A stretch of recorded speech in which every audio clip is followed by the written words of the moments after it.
2500 રૂપિયાના ધાણા આયા બોલો.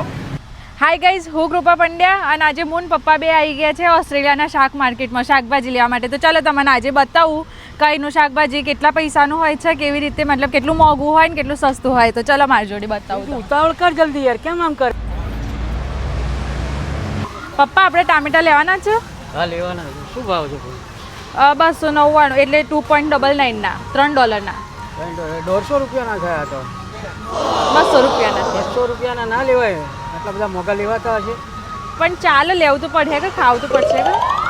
લઈ લો તારે, શું થાય તારે? લઈ શું ભાવ પર લીધા? 7.99 400 રૂપિયાના થયા. એટલા બધા મોંઘા શું કરે? આપણે વાઈ નાખો વાડીમાં. ઘેર વાઈ દઈશું. હાસ તો હા પણ થોડા તો લઈ લઈએ ને, પછી વાઈ દઈશું. એ તો લઈ લો, બસ થોડા લઈ લો ખાલી. પપ્પા આપણે ધાણા લેવાના છે. પણ શું ભાવ છે? 39.99 2500 રૂપિયા થયા. તો આપણને ત્યાં તો મફતમાં આપે છે. પણ આ તો કશું કોઈ મફતમાં ના મળે, આ તો પૈસા ખર્ચીને જ લેવું પડશે.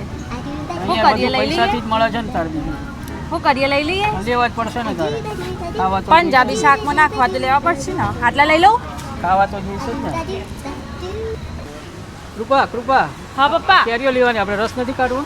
પણ પપ્પા 28.99 ની છે. હવે એના તો 28 રૂપિયા થયા ને. હવે એના તો 28 રૂપિયા કિલો થઈ ને. એને તો લઈ લે ભાઈ, મારે ખાવાનું મન થયું છે. રસ કાઢશું તો લઈ નાખીએ. ત્યારે જોયું 28 રૂપિયા થઈ ગયા. તો લઈ નાખીએ. હવે કેરી તારું નાડામાં રસ ખાઈ નાખીએ. હા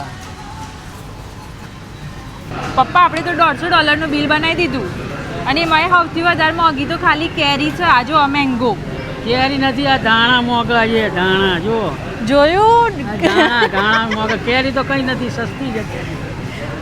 સૌથી વધારે મોંઘી કેરી છે. કેરી છે ધાણા. તો એ 2500 રૂપિયાના ધાણા આયા. આજે તો કરી નાખ્યું $150 નું. તો આવત તાર ઓસ્ટ્રેલિયા. પપ્પા કહી દેજો આવત તાર ઓસ્ટ્રેલિયા ધાણા ખાવા.